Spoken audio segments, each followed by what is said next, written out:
In this video we want to talk about venture capital. So we'll start with a definition of venture capital. Venture capital is one of the most relevant sources of finance for innovative companies to fund their investments. So we'll talk about it in terms of this type of definition, a loose statement of what it is. It's a type of capital, initial capital, to set up a business, normally in quite a high-tech sector. And venture capitalists tend to prefer more innovative firms, and in particular more innovative SMEs, small to medium-sized enterprises. Venture capital consists of funds raised on the capital market by specialized operators. So they raise money on the capital market and use this to invest in venture capital projects in the anticipation of making a profit out of these investments. So venture capital funds buy shares or convertible bonds in the company. So venture capital, it buys shares or convertible bonds which are drawn on the company, and they're used to claim the, if you like, part ownership in the business, or claim an interest in the business in return for money invested in the business, which will of course enable the business to start up or to develop a particular project or to develop in a particular direction. They do not invest in order to receive an immediate dividend, but to allow the company to expand and ultimately increase the value of their investment. So they're not really that interested in dividends. They're more interested in the value of the business. The value of the business, as it increases, of course, the share prices will rise.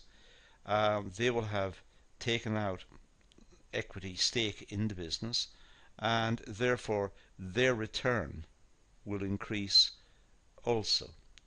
So that's really what they're after. They want to see the value of the business increase, and in so doing, their investment in the business will become more lucrative, and they'll be able to sell at a significant profit. And that's where they make their margin. They invest, and they want to turn that investment into a large profit through the expansion of the business.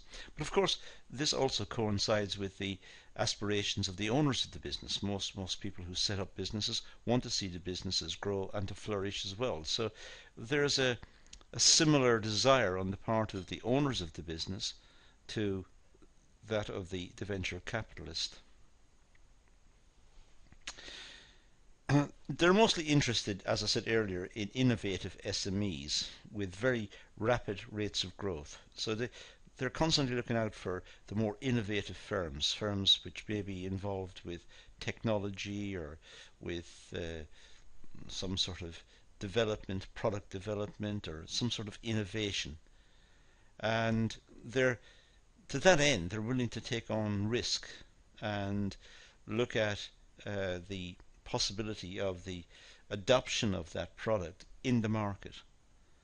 If they assess it to have good potential within the market, they may be interested in it because that's the type of business which may grow fast and may have high rates of growth. And of course, that's what they want. They want to put their investment in, they want it to grow significantly by virtue of the business growing, but also they want it back as quickly as possible. So equity financing entails equity share, taking a share of the business, taking some perhaps ordinary shares in the business. Generally, they're not looking for security. They are prepared to take risk.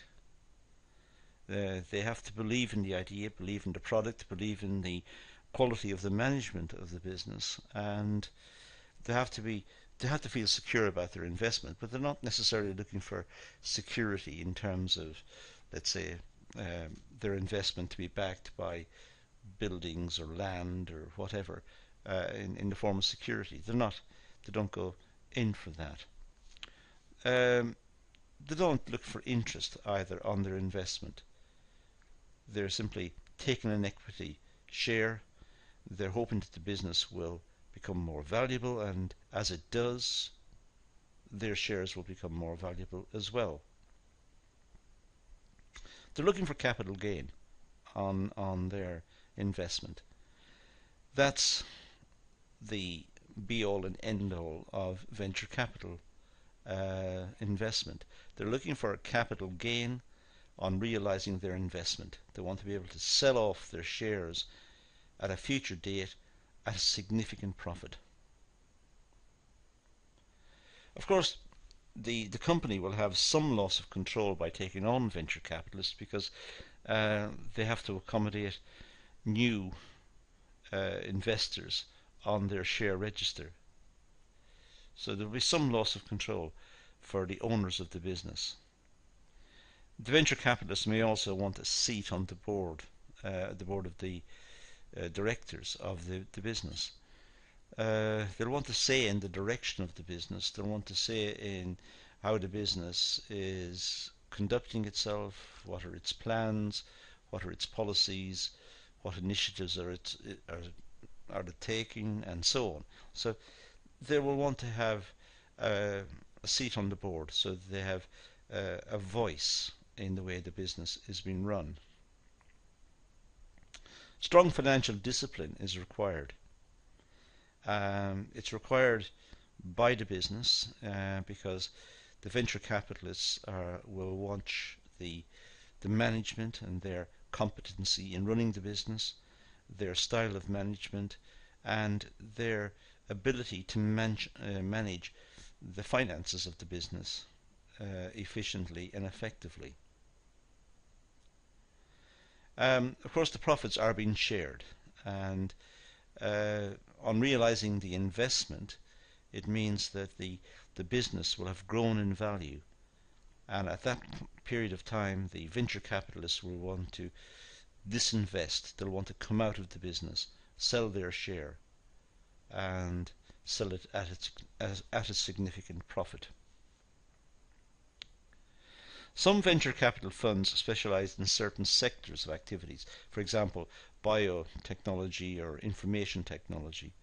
So they will have picked out some sectors, and they'll have quite an expertise in those sectors because they're knowledgeable about them. They will have invested in this type of business over a long period of time, and therefore they will know that type of business. They'll know the issues. They'll also be a valuable source of information to the management of the business itself. By having their involvement, the business can tap into that expertise as well. So in a sense, everyone's a winner. The owners of the business can access the expertise of the venture capitalists. But having said that, the venture capitalists are not there to run the business. They're there to ensure that the business is moving in the right direction, but ultimately so that they can sell off their share and move on to the next business. Others may only intervene in certain stages of company development. So some venture capitalists, as I said, will be involved more or less continuously. Others, perhaps just now and again, once in a while, monitor the business, check how it's doing, see what's happening, and leave it. They're in for a period of time, and in that period of time they expect the business to grow. They've had the venture capital finance, for example, so they expect it to be put to good use. The business is going to grow, and they need to just monitor that.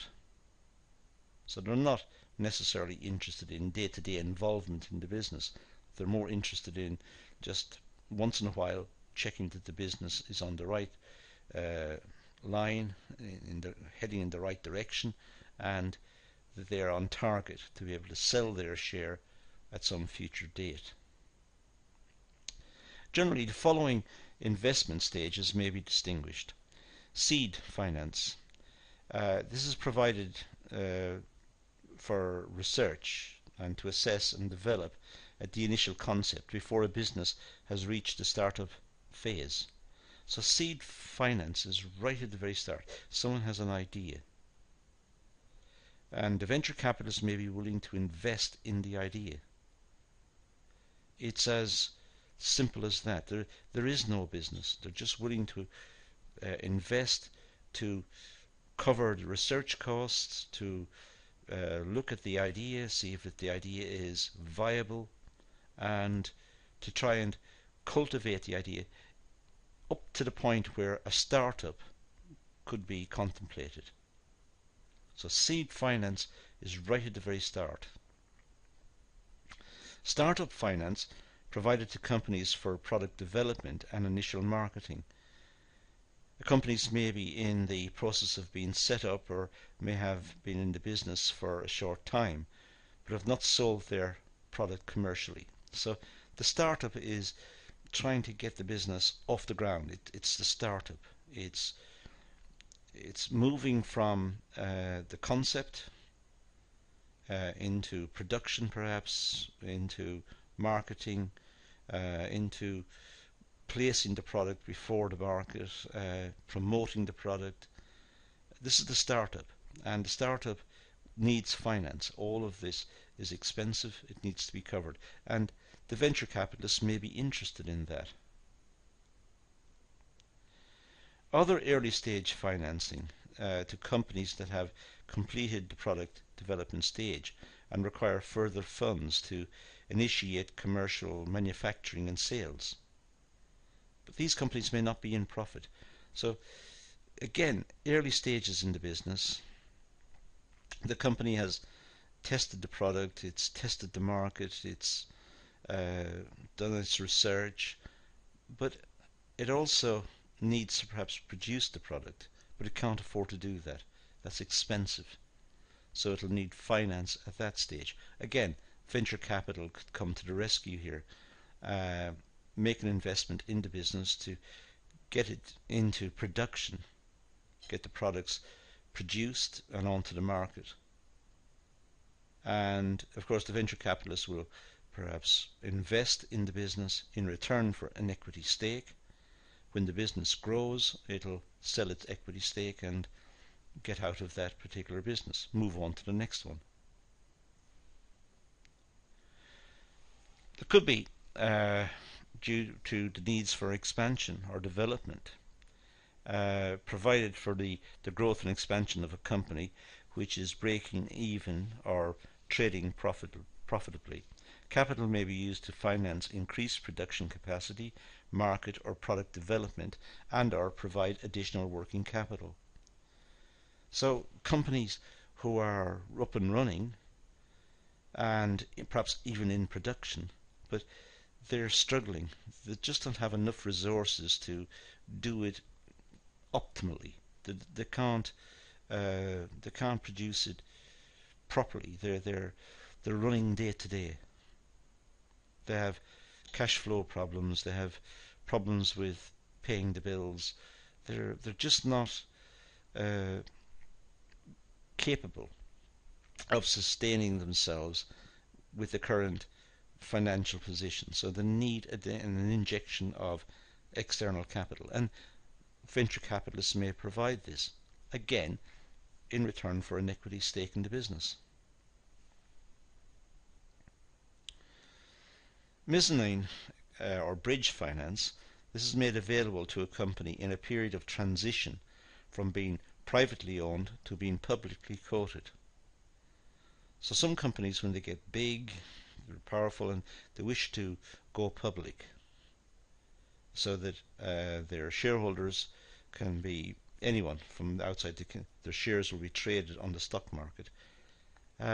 When companies are making that move, they may need finance to enable the company to get through that period of transition from private to public. Again, venture capitalists may want to be involved there. again in the expectation of making a capital gain in the future as the business appreciates in value. It could be a management buyout finance to provide funds for operating management, the current operating management, and investors to acquire an existing product line or business.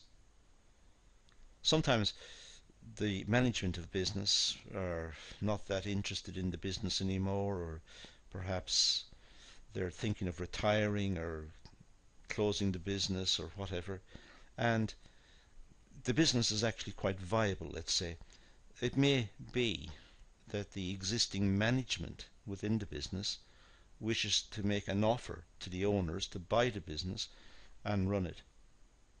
The existing management know about the business, they know about the technicalities of the business, the customers, they know about the business, so they're in a good position to know if this is a good investment. But in order to raise the finance to buy the business, they may need the support of venture capital. And the venture capitalist may be interested in buying into that business, taking a share in the business, and once the existing management have bought over the business should start to prosper.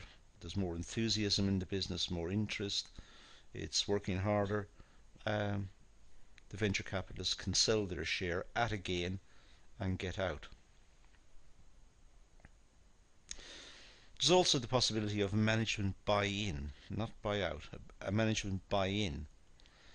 This is to provide funds for a manager or a group of managers from outside a company to buy into the company with the support of venture capital investors. Sometimes companies are not doing too well, and it's known within the market that the company's not doing too well.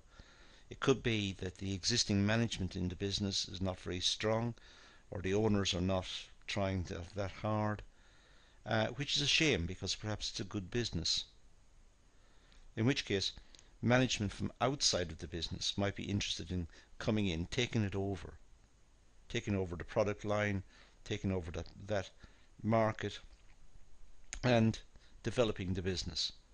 But in order to do that, they might need funds. Again, venture capital will be perhaps prepared to make that capital available. In return, when the business succeeds, they will sell and take their capital gain.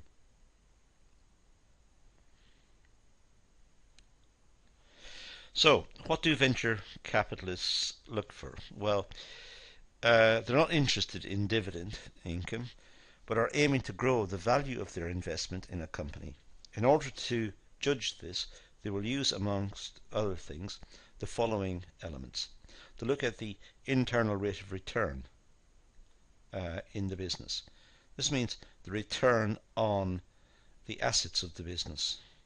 And they'll compare that internal rate of return against some benchmark, perhaps the borrowing rate in banks.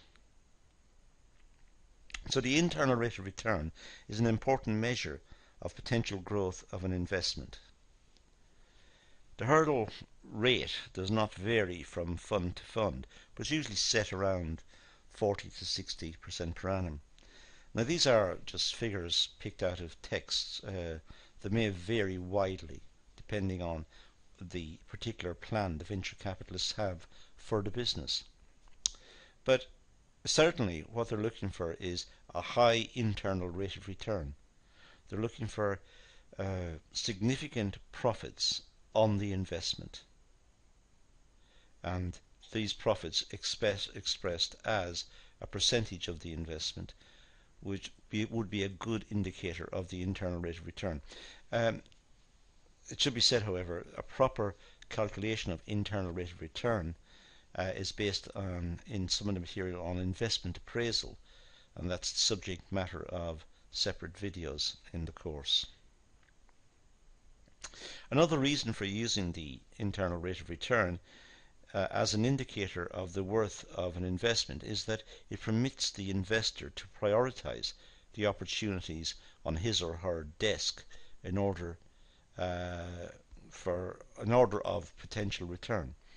So using the internal rate of return, it means that the investor can prioritize. They know which projects have the highest rate of return, internal rate of return, and therefore they're more interested in those ones than others. So they're able to cherry pick which investments look best in terms of the internal rate of return. So it helps the venture capitalists make decisions as to which projects to invest in. So even a good project will not necessarily be funded if it happens that a strong competitive opportunities are around. Now, if there are strong competitive opportunities, then even a good one may not be picked, because the venture capitalists will go for the best one, and the best one will be as per the rating. As I said, they may judge different projects according to the internal rate of return calculations for each one. The one with the highest internal rate of return is the one which will earn the investment. The investors will also look for market potential. The market potential of the project influences greatly the return or the potential returns of an investment. Innovative projects which create an entirely new market obviously have more chances of achieving a high rate of growth than projects aimed at establishing markets where there are already a large number of competitors. So, looking at the market potential, for this reason alone, venture capitalists are more interested in the more innovative firms, because there are fewer competitors. There may be no competitors, but fewer competitors means that they have more of an opportunity of getting a high rate of return. So they're more interested in the market potential. We'll also look at the management team. The management team proposed will be looked at closely by the venture capitalist investors. It will be thoroughly assessed whether the team presented has the skills and capability to create a profitable business around the technological breakthrough on which the project is based. So they are going to carefully vet the management team in terms of skills, competencies, abilities, past history, track record, look at their success and failures, and look at their propensities and their motivations. So the management team will come under close scrutiny to see if they're capable of delivering good returns for the venture capitalists in the near future. If they judge that the management team can't do that, that will put them off making the investment. Intellectual property rights. Well, intellectual property rights on this technological breakthrough, if that's what we're talking about, and the disputed ownership of these are also indispensable if the company is to take full advantage of market opportunities. So an innovative business with an innovative product or a good idea, they should be able to protect that. They should be able to protect the product. They should be able to patent it. Take a patent or a patent, depends on how you say it. They should be able to take a patent on the product, which will protect the product from competition. They will own the intellectual property on that product. It's innovative, and if it's approved for patent purposes, then they will own the idea. Now that will make it a lot more attractive to the venture capitalists. If they can't protect the idea, then anyone may take it. If it's a good idea, other companies will take it as well, and it'll become a competitive market, and the chances of the venture capitalists making significant profits will be greatly reduced. So they're looking to the organization to have intellectual property rights. The size of the investment. Well, the size of the investment is a major factor. Even if a very high rate of return is calculated, it will not produce significant amounts of cash if the capital invested is very small. So the venture capitalists are looking for a larger investment. They're not looking for very small scale investment. The very small scale investment may have very high internal rate of return predictions. But if it's a very small investment, that'll mean a very small return for the venture capitalists. And they're not interested in that. They're interested in much bigger returns.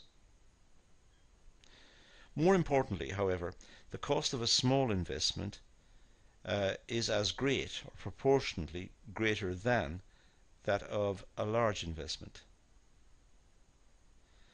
So the cost of a small investment is great. In other words, small investment, the venture capitalist has to go through the same processes, do the same sort of research, have meetings, have involvement with the business, but it's only a small investment. It would be more efficient to have a large investment. So the size of the investment is also important. By and large, venture capitalists prefer larger investments. They'll get larger returns, and it's more efficient for them to manage that. So, for this reason, some venture capitalist funds will not consider investing small sums of money. So, even though the project may have very high internal rate of returns estimates, they're not interested. It's costly for them to manage, and it's a small return, so why take it? They're looking for something much bigger. Now, how to gain venture capitalists? Well, the first essential is to set out a convincing case for the financing. It's important that those looking for resources must make a convincing case for financing. They must persuade the venture capitalists that this is a good idea, that this business will flourish. Before contacting any venture capital operator, entrepreneurs should draw up a clear and solid business plan and inform themselves of the precise nature of venture capital. So it's important to have a very clearly articulated business plan. And they should also know the nature of the venture capital and how the venture capital will fit in to their organization. So how to gain venture capital? Well, the business plan is a detailed statement of where the company is today and its strategy for the future.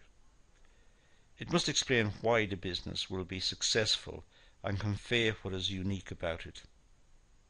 So the business plan is a critical document that must be prepared in advance of looking for venture capital.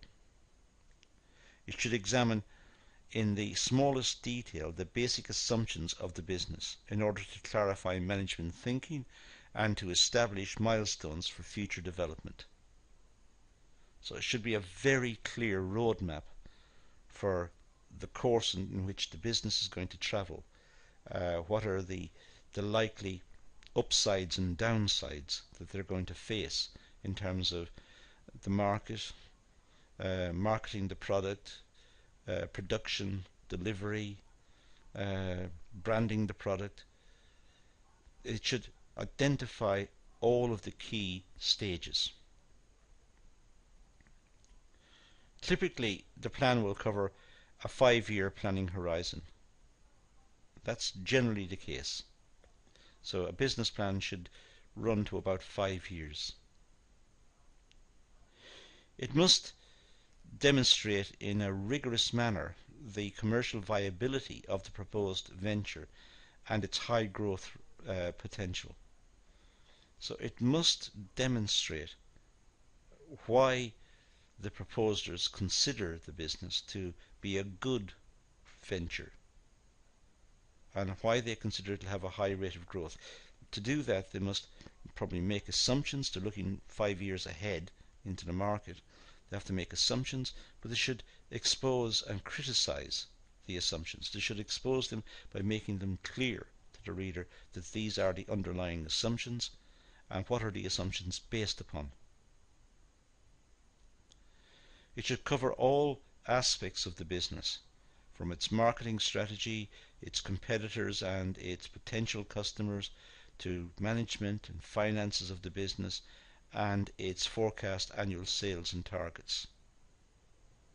So it should be a comprehensive document. The business plan should be prepared to the highest standards and should cover the following areas. And we'll finish when we look at these various headings, which should appear in the business plan. There should be an executive summary. It should be at the start. It should be perhaps 1 or 2 sides of A4, which list the key points in the business plan. So it enables readers of the plan to get a quick overall view of the business plan. It should look at the market, the extent of the market, the growth of the market, the type of market, type of customers, their expectations, the prices of products, the niche in the market that the product is addressing. So it should look at the product and the process of innovation. It should talk about the uniqueness of the product and why the product would be appealing in the market. It should mention the intellectual property rights and what steps have been taken to protect the idea, protect the product. It should talk about the business and its trading position. What type of business is it? How will it be structured?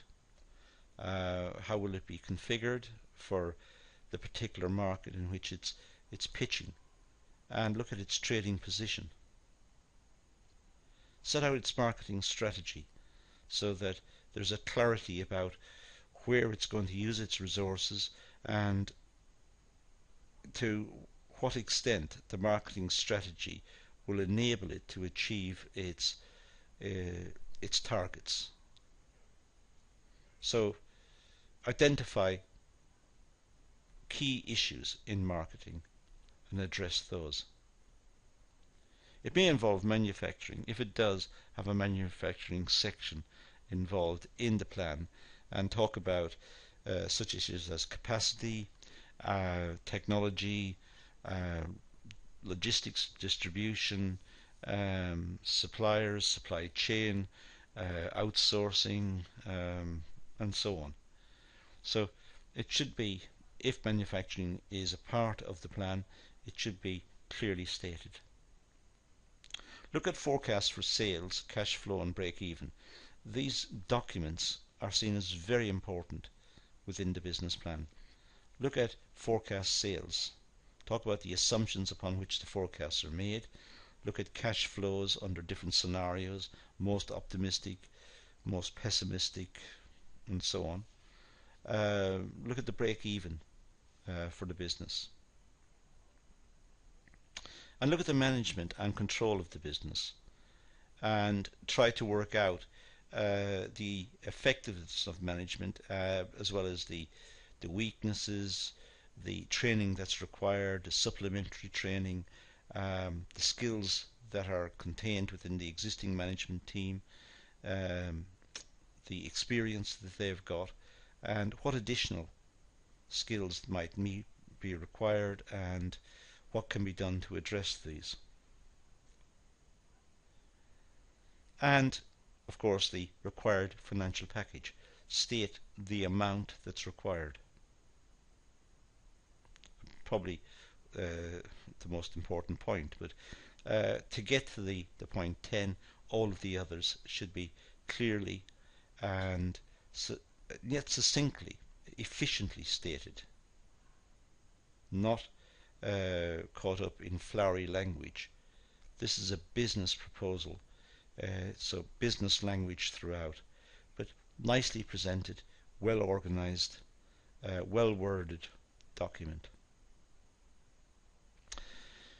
And that's all we're going to say about gaining venture capital. An important issue in the setup and the startup for many businesses. And it's important we understand what are the issues involved in gaining this type of finance. That's all we're going to deal with, so let's leave it at that and say thank you for watching.